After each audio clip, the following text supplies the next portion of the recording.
దేవుని వాక్యాన్ని మనం ధ్యానించబోచున్నాం. పరిశుద్ధాత్మ దేవుడు తన కృప ద్వారా మనల్ని ఆశీర్వదించి మన హృదయములతో మాట్లాడబోచున్నాడు గనుక శ్రద్ధతో ఆసక్తితో దేవుని మాటలు మనం ధ్యానం చేద్దాం.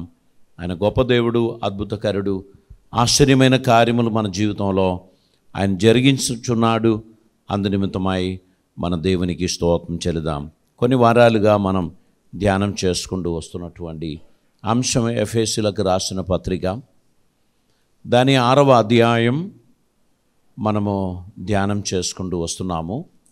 దాని యొక్క 13, 14 మనం చదువుదామండి. అందుచేతను మీరు ఆపద్దినమందు వారిని ఎదిరించుటకును సమస్తము నెరవేర్చిన వారై నిలువబడుటకును శక్తిమంతులగునట్లు దేవుడిచ్చు సర్వాంగ కవచమును ధరించుకొనుడి. ఏలగనగా మీ నడుమునకు సత్యమును దట్టి కట్టుకొని నీతి అను మైమరుపు తొడుగుకొని పాదములకు సమాధాన సువార్త వలననైన సిద్ధ మనస్సును జోడు తొడుగుకొని నిలువబడుడి.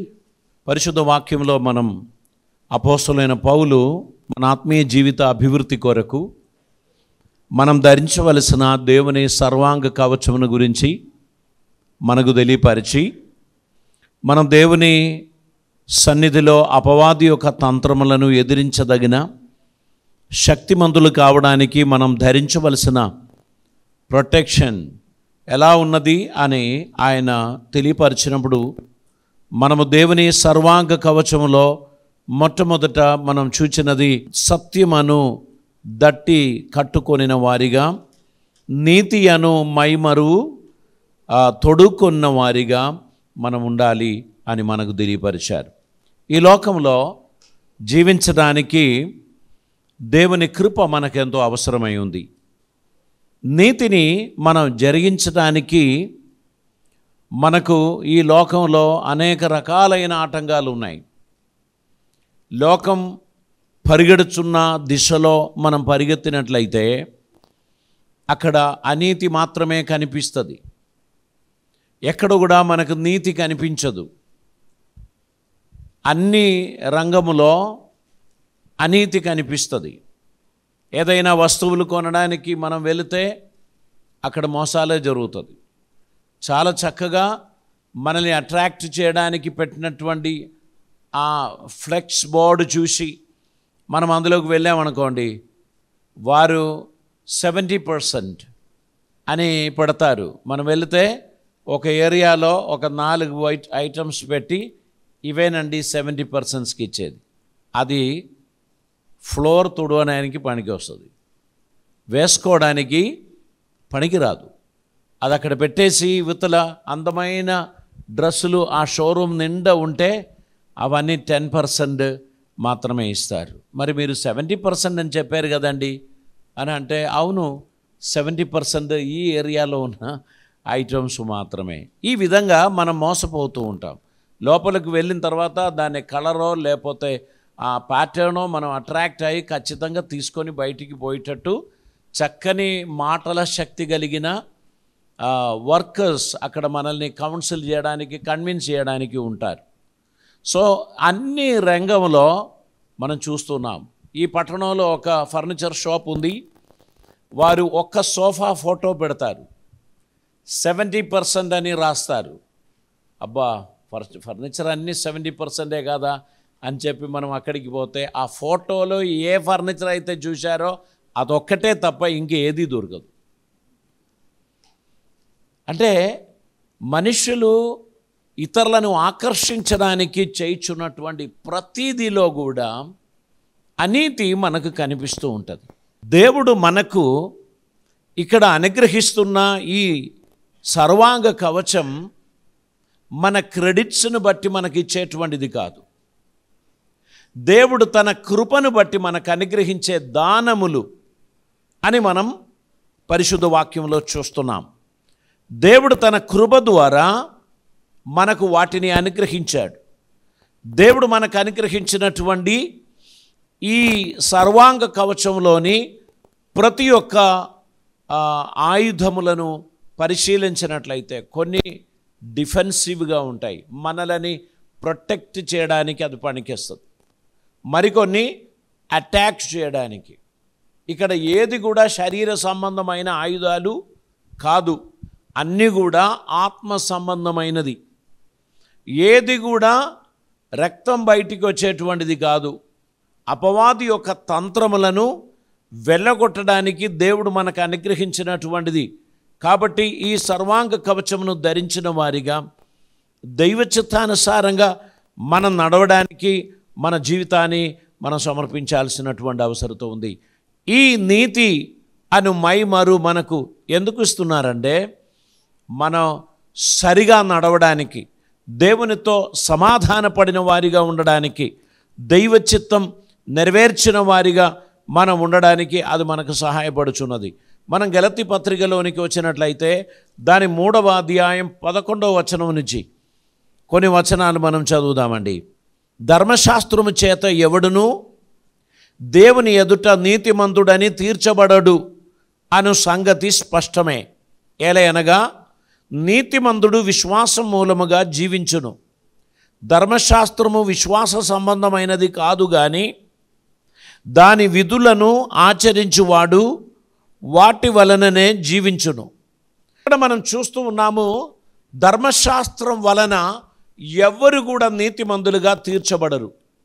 ధర్మశాస్త్రములో అవి చెయ్యండి ఇవి చెయ్యండి అని రాయబడిన ప్రకారం మనం చేయడానికి ప్రయత్నం చేస్తే ఒకదానితోని అయిపోవడం లేదు. అన్నీ అలాగా చేసుకుంటూ మన జీవితకాలం అంతా మనం నడవాలి. ఒకదానిలో పడిపోయిన వాడు అన్నిటినీ పోగొట్టుకున్నవాడిగా మారుతాడు. మనుష్యుడు సతమతమైపోయాడు. ప్రతి దినము వాడు చేయుచున్న పాపానికి ప్రాయశ్చిత్తం చేయడానికి పొట్టేలను మరియు పావురమును దేవుని సన్నిధిలో తీసుకుపోయి అర్పించి విసిగిపోయాడు. మానవునికి విమోచన లేదు. ధర్మశాస్త్రం యొక్క శాపము నుండి మనల్ని విమోచించడానికి ప్రభు వచ్చాడు అని మనం చూస్తున్నాం. యేసుక్రీస్తు ధర్మశాస్త్రమునకు అవసానమయ్యాను, దానిని పరిపూర్ణతలోనికి తీసుకొచ్చి దానిని నెరవేర్చడానికి ప్రభు వచ్చాడు అని మనం చూస్తున్నాం. యేసుక్రీస్తు ధర్మశాస్త్రమును నెరవేర్చాడు, దానిని సంపూర్తి చేశాడు. ధర్మశాస్త్రం యొక్క శాపముల నుండి మనల్ని విమోచించడానికి తగిన క్రయధనం ఆయన చెల్లించాడు. దేవునికి స్తోత్రం. ఎందుకంటే పాపాత్ముని కొరకు పాపాత్ముడు పరిష్కారం చేయలేడు. పాపాత్ముని పాపమును పరిహరించడానికి పాపము లేని ఒక నరుడు కావాలి. ప్రతి మానవుని శాపమును కొట్టివేయడానికి పాపం లేని ఒక మానవుడు శిక్ష అనుభవించాలి. ప్రపంచమంతా తిప్పి తిరిగిన ఒక పాప విమోచకుడు లేక పాపం లేని మానవుడు కనబడలేదు. అటువంటి సందర్భంలో దేవుడు స్వయం మానవునిగా దిగి వచ్చాడు. ఈ భూమి మీద ఒక మానవుడు పరిశుద్ధుడిగా లేడు గనక దేవుడే స్వయం మానవునిగా దిగి వచ్చి మానవుడు పొందవలసిన శాప మరణం సిలువలో యేసయ్య పొంది ఆయనకు కలిగిన నీతిని మనకు ఎక్స్చేంజ్ చేశాడు. మనం పొందవలసిన శాప మరణం ఆయన పొంది ఆయనకు కలిగిన నీతి వస్త్రమును మనకు ధరింపచేశాడు. ఇప్పుడు యేసుక్రీస్తునందు ఎందరు విశ్వాసం ఉంచుతారో వారందరూ నీతిమంతులుగా తీర్పు పొందారు. వారందరూ క్రీస్తు చేత విమోచింపబడుచున్నారు. మనము రోమీలకు రాసిన పత్రిక 7వ అధ్యాయం దాని 21 నుంచి కొన్ని వచనాలు మనం చదువుదామండి. కాబట్టి మేలు చేయగోరు నాకు కీడు చేయుట కలుగుచున్నదను కాబట్టి మేలు చేయగోరు నాకు కీడు చేయుట కలుగుచున్నదని ఒక నియమం నాకు కనబడుచున్నది. అంతరంగ పురుషుని బట్టి దేవుని ధర్మశాస్త్రమునందు నేను ఆనందించుచున్నాను గాని వేరొక నియమం నా అవయవములలో ఉన్నట్లు నాకు కనబడుచున్నది. అది నా మనస్సునందున్న ధర్మశాస్త్రముతో పోరాడుచు నా అవయవములలోనున్న పాప నియమమునకును నన్ను చెరపట్టి లోపరుచుకొనుచున్నది. నా అవయవములోనున్న పాప నియమమునకు నన్ను చెరపట్టి లోపరుచుకొనుచున్నది.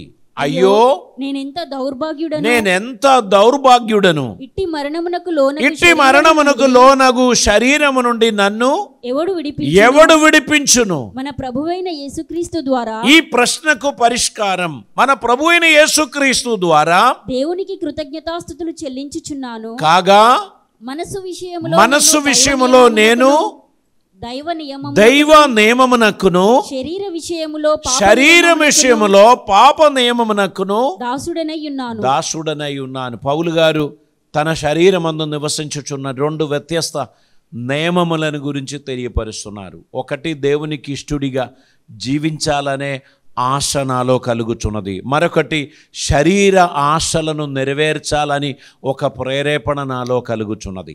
నేను దేవునికి ఇష్టడిగా ఉండాలని నేను ఎంత ఆశించినా శరీర నియమములు నన్ను దేవునికి దూరముగా తీసుకొని వెళ్ళుచున్నది. ఈ రెండు నియమముల మధ్యలో తడబడుచున్న ఈ భక్తునికి ఒక మార్గం దేవుడు చూపించినది ఏంటంటే, నీవు పొందవలసిన శాప మరణం నీ నిమిత్తమై నేను పొందుచున్నాను. నేను పొందిన దెబ్బల చేత నీకు స్వస్థత కలుగుచున్నది. నేను నీ కొరకు చేసిన త్యాగమును బట్టి, ప్రాయశ్చిత్తమును బట్టి నిన్ను నీతిమంతునిగా చేయుచున్నాను. యేసుక్రీస్తు మన హెల్ప్లెస్నెస్, మన నిస్సహాయత చూచి మన కోసం పరలోకపు మహిమను విడిచి ఈ లోకములోనికి వచ్చి ఆయన ఒక శిశువుగా జన్మించి 33.5 సంవత్సరాలు మానవునిగా జీవించి మనకు బదులుగా ఆయన ప్రాయశ్చిత్త బలిమరణం పొందాడు. ఆయన మన కోసరం శిక్ష అనుభవించాడు. దేవునికి స్తోత్రం.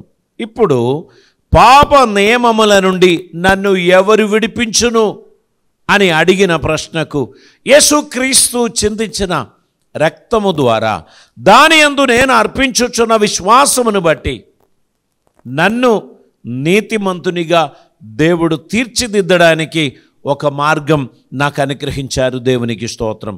అదే రక్షణ మార్గం. యేసుక్రీస్తు ద్వారా నాకు అనుగ్రహించిన ఈ రక్షణలో ఆయన అంటున్నాడు, నా యందు విశ్వాసం ఉంచిన నీవు ఇంకనూ దాస్యమనబడు కాడి క్రింద చిక్కిపోకుండా ఉండడానికి నీవు జాగ్రత్త పడుమని తెలియపరుస్తున్నారు. గలతీ పత్రిక 5వ అధ్యాయం 1వ వచనం ఆ మాట మనకు జ్ఞాపకం చేస్తున్నారు. ఈ స్వాతంత్ర్యం అనుగ్రహించి క్రీస్తు మనలను స్వతంత్రులుగా చేసి ఉన్నాడు. కాబట్టి మీరు స్థిరముగా నిలిచి మరలా దాస్యమనబడు కాడి క్రింద చిక్కుకొనకుడి. దేవునికి స్తోత్రం. యేసుక్రీస్తు రక్తము ద్వారా మన అందరికీ దేవుడు విమోచన ఇచ్చాడు. ఇప్పుడు మనం ఆయనను అబ్బా నాయనా అని పిలుచుచున్న దత్తపుత్రత్వపు ఆత్మను మనం పొంది ఉన్నాం. ఆయన మనకు అనుగ్రహించిన ఈ అపారమైన కృపను బట్టి మనము నిత్యరాజ్యమునకు వారసులమయ్యాం. మనము ఆయన నీతికి వారసులమయ్యాం. ఆయన మనకు తన నీతిని అనుగ్రహించాడు. దేవునికి స్తోత్రం. పరిశుద్ధ వాక్యంలో ఫిలిప్పీ పత్రిక 3వ అధ్యాయం దాని 9వ వచనం కూడా మనం చదువుదామండి. క్రీస్తును సంపాదించుకొని ధర్మశాస్త్రం మూలమైన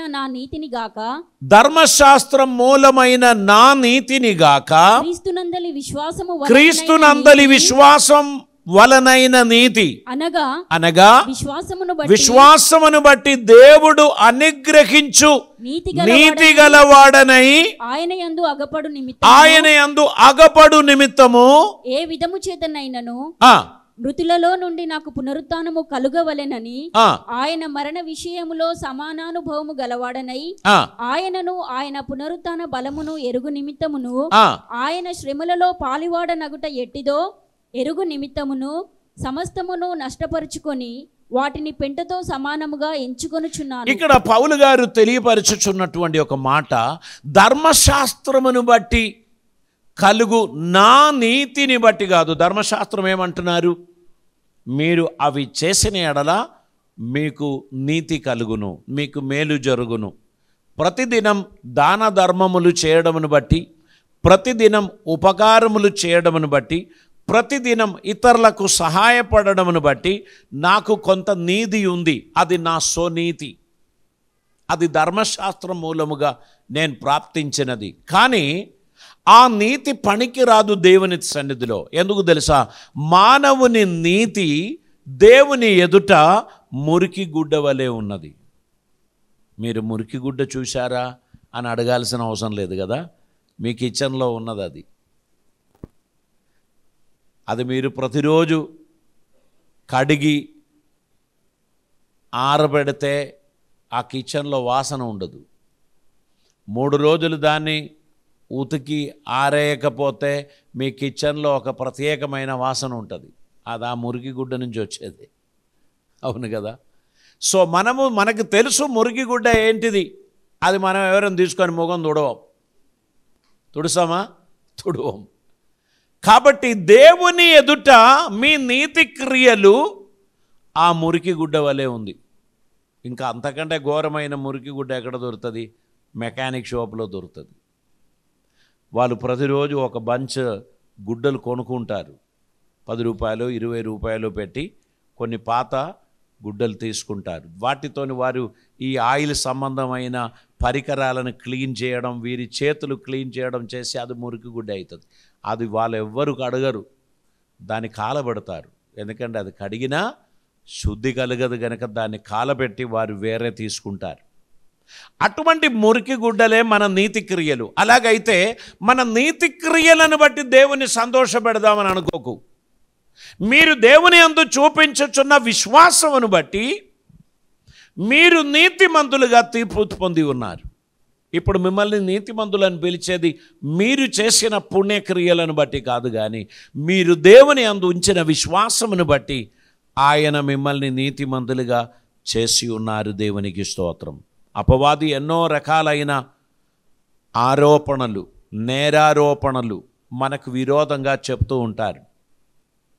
మనం ప్రార్థన చేయలేదని ఒక నేరారోపణ, మనం బైబిల్ చదవలేదని ఇంకొక నేరారోపణ కదా, మనము ఆ వ్యక్తికి సహాయం చేయలేదని ఒక నేరారోపణ. మనము అలాగా ప్రతిరోజు సాతానుగాడు మన గురించి ఎన్నెన్నో నేరారోపణలు దేవుని సన్నిధిలోనికి తీసుకొస్తారు. అప్పుడు ఆ నేరములన్నిటినీ కొట్టివేయడానికి ప్రభు ఏమంటారు? ఇతని సమస్త శాపముల నిమిత్తమై నేను అతని కొరకు ప్రాయశ్చిత్తమయ్యాను, నేను అతని కొరకు ధర చెల్లించాను, నేను అతని నీతిమంతునిగా తీర్చిదిద్దాను అని ప్రభు మన పక్షాన తెలియపరుస్తూ ఉంటారు. చూడండి, రోమీలకు రాసిన పత్రిక 8వ అధ్యాయంలోనికి మనం వద్దాం. 8వ అధ్యాయం దాని 31వ వచనము నుంచి కొన్ని వచనాలు చదవండి. ఇట్లుండగా ఏమందుము? దేవుడు మన పక్షముగానుండగా మనకు విరోధి ఎవడు? తన సొంత కుమారుని అనుగ్రహించుటకు వెనుక తీయక మన అందరి కొరకు ఆయనను అనుగ్రహించిన వాడు ఆయనతో పాటు సమస్తమును మనకు ఎందుకు అనుగ్రహింపడు? దేవుని చేత ఏర్పరచబడిన వారి మీద నేరము మోపువాడెవడు? నీతిమంతులుగా తీర్చువాడు దేవుడే. శిక్ష విధించువాడెవడు? చనిపోయిన క్రీస్తేసే. అంతేకాదు మృతులలో నుండి లేచిన వాడును దేవుని కుడిపార్శ్వమున ఉన్నవాడును మన కొరకు విజ్ఞాపనము కూడా చెయ్యువాడును ఆయనే. ఈ క్రీస్తు మన కోసం సమస్త ప్రాయశ్చిత్తం చేశాడు. So we don't need to do anything for our righteousness. It is a gift of God. మనం అందరం విశ్వసించవలసినది, it is not just because of my goodness, my obedience. It is not just because of my faithfulness, but it is a gift of God. The righteousness. God has given us this gift of righteousness by the blood of Jesus Christ. But I believe in him. దేవుని కుమారుని కృప ద్వారా, ఆయన చింతించిన రక్తము ద్వారా నన్ను నీతిమంతునిగా చేసిదిద్దాడు. దేవునికి స్తోత్రం. హల్లెలూయా. నీతిమంతులుగా చేయబడిన వారు ఇక నీతి క్రియలు చేయాల్సిన అవసరం లేదా? ఖచ్చితంగా చేయాలి. ఎందుకంటే మనల్ని నీతిమంతులుగా దేవుడు తీర్చిదిద్దాడు. ఇక పోయి మనము ఆ బురదలో పడకూడదు. పందిని స్నానం చేపించి పౌడర్ పూసి పందిని డండ్లెప్ బెడ్ మీద ఎక్స్పెన్సివ్ బ్లాంకెట్ కప్పుకొని పడుకోబెట్టి ఏసీ ఆన్ చేశారనుకో, పంది అక్కడ హ్యాపీగా ఉండదు. ఆ పంది తప్పించుకొని బయటికి వస్తుంది. బయట దానికి పడుకోవడానికి తగిన ఆ ప్రాంతం ఎక్కడుందని వెతుకుతూ ఉంటుంది. అది బహుశా మీ మోరి కావచ్చు, లేదా మీ ఇంటి వెనకాల ఉన్న ఒక గుంట కావచ్చు. ఆ బురదలో వచ్చి 2 సార్లు బొర్లిన తర్వాత అమ్మయ్య అని అంటుంది. సో గుర్తుపెట్టుకోండి, మన నేచర్ మారకపోతే, మన క్యారెక్టర్ మారకపోతే మరలా ఆ పాత వాటిలోకి పోవడానికే మనం ఇష్టపడతాం. యేసుక్రీస్తు తన పవిత్ర రక్తంలో కడిగి మనలని తన సొత్తుగా చేసి, తన కుమార్తెలుగా చేసి తన సన్నిధిలో మనల్ని నిలబెట్టినప్పుడు మనం ఆయన స్టేటస్ను మెయింటైన్ చేయాలి. నా తండ్రి యొక్క విలువను నేను మెయింటైన్ చేయవలసినటువంటి అవసరత ఉంది. నా తండ్రి యొక్క స్టేటస్ను నేను మెయింటైన్ చేయవలసినటువంటి అవసరత ఉంది. ఆయనకి ఇష్టడిగా నేను నడవలసినటువంటి అవసరత ఉంది. ప్రభు నన్ను పాపపు గుంటలో నుండి నన్ను లేవనెత్తాడు. నా పాపపు భారమును తుడిచివేశాడు. ఆ మురికి నా నుండి తొలగిపోయింది. ఆ శాపం కొట్టివేయబడినది. నేను ఇప్పుడు దేవుని బిడ్డగా తీర్పుదిద్దాను. నేను ఇక మీదట ఆయన స్టేటస్లో నేను జీవించాల్సినటువంటి అవసరత ఉంది. ఆయన నాకు ఇచ్చిన కృపలను బట్టి నేను ఆయనను సంతోషపెట్టడానికే ప్రయత్నం చేయాలి. I don't want to disappoint my father anymore. ఆయన నా గురించి బాధపడకూడదు. ఈ మూర్ఖుని కొరకు నేను ఇంత ఖర్చు పెట్టి ఇవన్నీ చేసిన వాడు అది ఏమాత్రం విలువలేనిదిగా చేశాడే అని అనుకుంటారు. కుక్క తన వాంతుల కొరకు తిరిగినట్లు మనం విడిచిపెట్టిన దాని కొరకు మళ్ళీ ఎన్నడూ తిరగకూడదు. ఎందుకంటే మనం ఆయన పవిత్ర రక్తము చేత కడుగబడిన బిడ్డలం. దేవునికి ఇష్టలుగా జీవించడానికి పిలువబడిన వారం. అస్తమానం బురదలో తిరుగుచు వచ్చి చెంప కొట్టుకొని సారీ అండి అని చెప్తే అది ఆయనకి ఇష్టమైన విషయం కాదు. మన జీవిత యాత్రలో జాగ్రత్త పడడానికి ప్రయత్నం చేయాలి. ఒక్కసారి జారి పడినోడు అక్కడికి వచ్చినప్పుడు ప్రతిరోజు పడతాడా? ఇక్కడే నేను పడ్డాను అని చెప్పి మళ్ళీ పడతాడు. ఇలాగనే నేను పడ్డాను, ఒకసారి పడ్డానండి, బురద అండింది, ఇప్పుడు కడుక్కున్నాను, కొత్త డ్రెస్ వేసుకున్నాను, మళ్ళీ అదే స్థలంలో వచ్చిన పాత జ్ఞాపకం, ఇట్లా జారి పడ్డానని అక్కడ జారి పడుతూ మళ్ళీ లేస్తూ అట్లా పోతామా? నో. ఇక్కడ జారి పడడానికి ఛాన్సెస్ ఉంది, కొంచెం పక్క నుంచి పోండి అని మన వెనకాల వచ్చే వాళ్ళకి చెప్పాలి. నేను పడ్డ ప్లేస్ ఇది, మీరు కూడా పడే ఛాన్సెస్ ఉంది. అందుకే మన గవర్నమెంట్ కొన్ని స్థలాల్లో బోర్డులు పెడతారు, యాక్సిడెంట్ జోన్ కదా, ఈ ప్రాంతంలో యాక్సిడెంట్ జరుగుతుంది, జాగ్రత్త, వేగం కన్నా ప్రాణం మిన్న జాగ్రత్త అని చెప్తూ ఉంటారు. మనం వెళుచున్న మార్గంలో మనకు సహాయం చేస్తున్న దేవుడు కొన్ని హెచ్చరికలు తన వాక్యం ద్వారా మనకు అందిస్తున్నప్పుడు మనం వాటిని గ్రహించిన వారిగా మనం ముందుకు వెళ్ళాల్సినటువంటి అవసరత ఉంది. రోమీయులకు రాసిన పత్రిక 5వ అధ్యాయం 1వ వచనం చదువుదామండి. కాబట్టి విశ్వాసం మూలముగా మనము నీతిమంతులముగా తీర్చబడి మన ప్రభువైన యేసుక్రీస్తు ద్వారా దేవునితో సమాధానం కలిగి ఉందుము. మరియు ఆయన ద్వారా మనం విశ్వాసం వలన ఈ కృపయందు ప్రవేశము గలవారమై అందులో నిలిచి ఉండి దేవుని మహిమను గూర్చిన నిరీక్షణను బట్టి అతిశయపడుచున్నాం. మనం పొందిన ఈ నీతి లేక ఈ కృప దీని యందు నిలిచి ఉండడానికి ప్రయత్నం చేయాలి. అస్తమానం జారి పడడం కాదు మన ఉద్దేశం. ఒకసారి పడ్డాను, ఇంకోసారి పడను, నేను ఖచ్చితంగా జాగ్రత్త పడతాను. ఒకసారి నష్టపోయాను, ఇంకా నష్టపోను అనే నిర్ణయం తీసుకోవాలి. ఒకసారి నేను మోసపోయాను, ఇంకోసారి నేను మోసపోను అని నిర్ణయం తీసుకొని దేవునికి ఇష్టలుగా నడవడానికి ఉన్న జాగ్రత్తలు మనం పాటించవలసినటువంటి అవసరత ఉంది. ప్రభుని సన్నిధిలో మన హృదయాలను సమర్పిద్దాం. అందరూ కూడా హృదయంతో దేవునితో మాట్లాడండి. మీ యొక్క చెయ్యి మీ గుండె మీద పెట్టుకోండి.